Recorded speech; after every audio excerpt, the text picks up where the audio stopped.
بسم اللہ الرحمن الرحیم. ویورز، آپ دیکھ رہے ہیں نیوز ٹو یو. امید ہے آپ خیریت سے ہوں گے. بڑی خبر، بریکنگ نیوز ہے، اور یہ ایک ایسی خبر ہے جس کا ہمیں اور آپ سب کو پہلے سے پتہ تھا کہ چیف جسٹس عمر عطا بندیال جاتے جاتے جو ہے وہ ایک ایسا فیصلہ کریں گے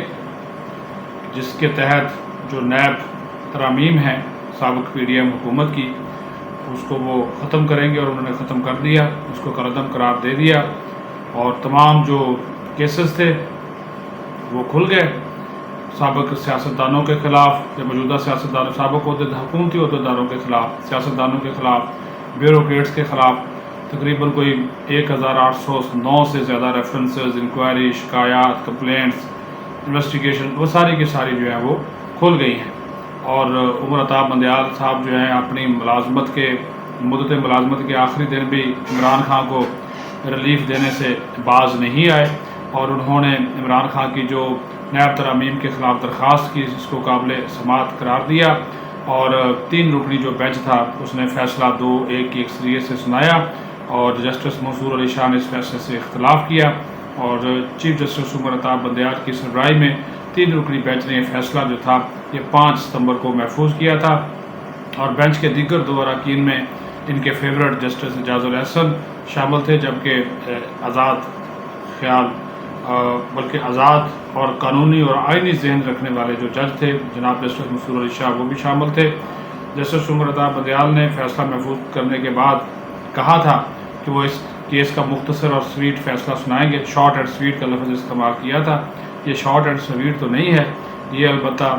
انہوں نے پارلیمنٹ کے اوپر ایک شب خون مارا ہے. پارلیمنٹ کا حق قانون سازی، اس کو ایک عدالت کیسے ختم کر سکتی ہے؟ آپ تشریح کر سکتے ہیں، قانون ختم نہیں کر سکتے. لیکن اس چیف جسٹس نے یہ کام بھی کیا اور کلنک ملا ہے اپنے ماتھے پہ.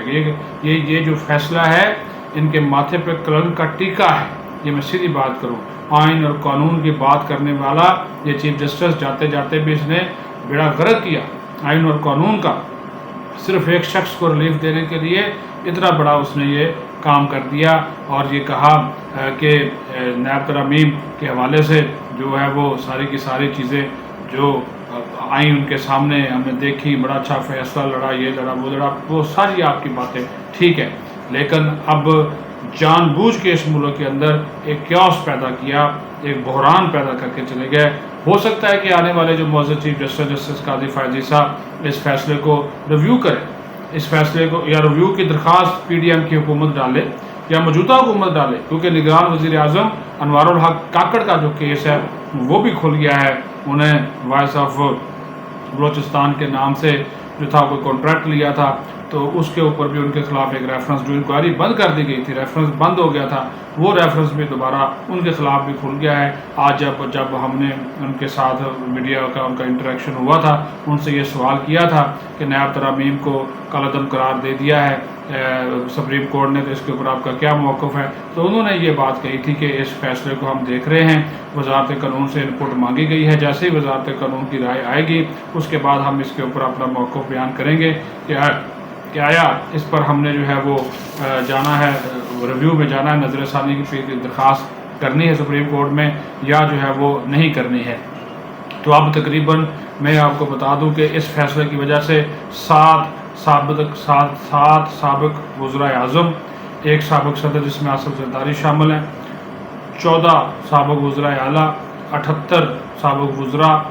176 M Ps, M N As اور 114 افسران کے خلاف کیسز، انکوائریز، انویسٹیگیشنز وہ کھل گئی ہیں. موٹے موٹے میں آپ کو نام بتا دیتا ہوں. آصف زرداری کے خلاف کیس کھل گیا ہے، شاہد خاقان عباسی، اسپیکر قومی اسمبلی راجہ پرویز اشرف، سابق وزیر اعظم یوسف رضا گیلانی، سابق وزیر اعظم شہباز شریف، سابق وزیر اعظم نواز شریف، نگران وزیر اعظم انوار الحق کاکڑ کے خلاف بھی کیسز جو ہیں وہ کھل گئے. اسی طرح بہت سے اراکین پارلیمنٹ ہیں تو وہ جو تھے ان کے کیسز بھی جو ہیں وہ اس میں کھل گئے ہیں. اور اس میں اس نیب ترمیم میں جو نیب ترمیمی بل پاس ہوا تھا اس میں انہوں نے 4 سالہ مدت کی تھی، جو 3 سالہ مدت کی تھی چیئرمین نیب کی، وہ بھی ختم ہو گئی ہے. وہ اس کو بھی انہوں نے کالعدم قرار دے دیا، اور اس کی اب جو 4 سالہ مدت تھی وہ بحال ہو گئی ہے۔ پبلک آفس ہولڈرز جو عوامی عہدہ رکھنے والے لوگ تھے، ان کو جو دیے گئی رعایات تھی، کچھ معاملات تھے، وہ بھی سارے کے سارے جو ہیں وہ بحال ہو گئے ہیں۔ اب ان کے وہ جو کیسز ہیں وہ بحال ہو گئے ہیں۔ تقریباً یہ کوئی انفارمیشن کے مطابق 700 سے 800 ارب کی کرپشن کے کیسز بنتے ہیں مبینہ طور پر، جو کہ اب دوبارہ کھلیں گے۔ لیکن پھر دیکھنا یہ ہے کہ معزز جو چیف جسٹس ہیں،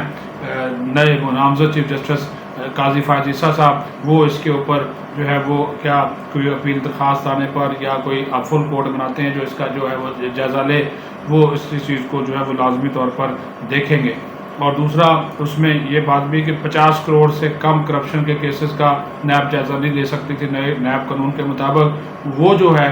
وہ اس کو بھی اب بحال کر دیا گیا۔ نیب اب 50 کروڑ سے کم کے جو کیسز ہیں ان کیسز کا بھی جو ہے وہ جائزہ لے سکتی ہے، تو یہ اختیار بھی ان کا بحال کر دیا گیا ہے۔ ایک چیز جو ہے وہ آپ کے نالج میں لانا وہ بہت ضروری ہے، اس کے اوپر بھی بات ہوگی، اور وہ بات یہ ہے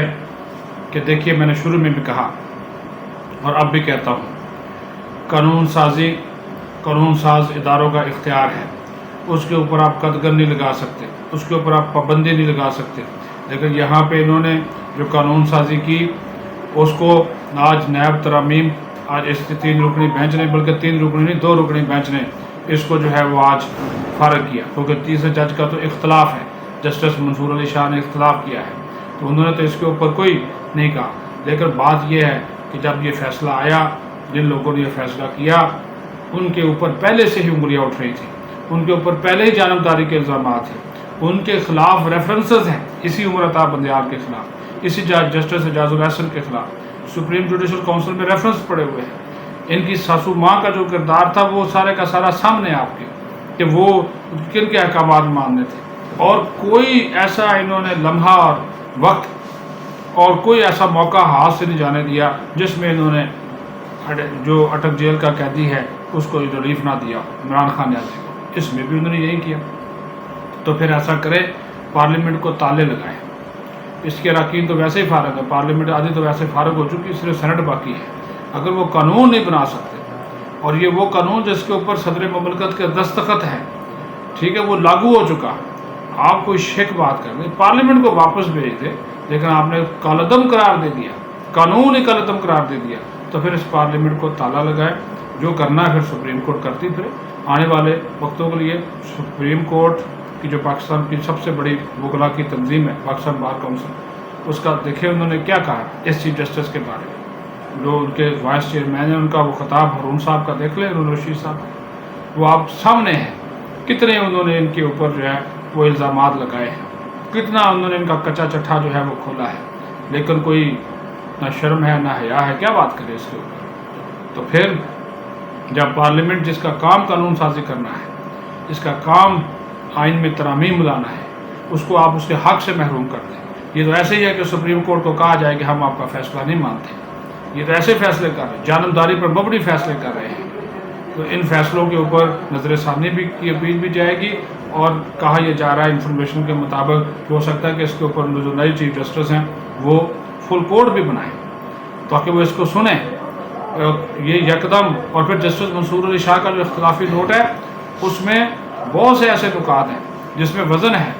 جس میں انہوں نے اپنی جو رائے کا اظہار کیا ہے اس رائے کے اوپر ہمیں جو ہے وہ رہنا چاہیے، لیکن آپ نے سب کے کیسز کھول دیے اور سب کو کہہ دیا، تو پھر یہ نیب اسی کام میں لگی رہے گی، پھر وہی سیاسی انتقامی کارروائیاں، پھر وہی پسند ناپسند کی بنیاد پر انکوائری،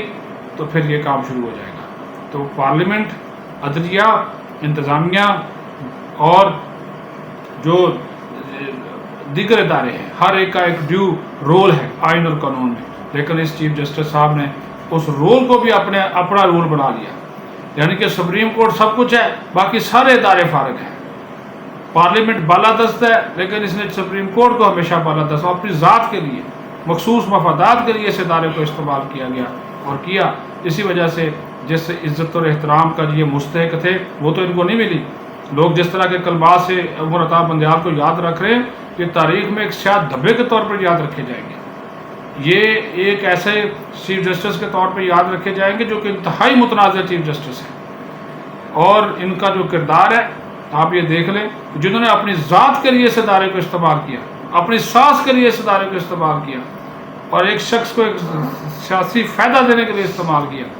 تو پھر کون سپریم کورٹ کے اوپر جو ہے وہ اعتماد اور اعتبار کرے گا؟ تو یہ فیصلہ آپ کے سامنے ہے، اس کے اوپر جو میری رائے تھی وہ میں نے آپ کے سامنے بیان کر دی ہے۔ اب دیکھتے ہیں کہ آنے والے جو معزز چیف جسٹس ہیں وہ اس کے اوپر جو ہے وہ کیا موقف اختیار کرتے ہیں۔ اپنا خیال رکھیں، بہت شکریہ۔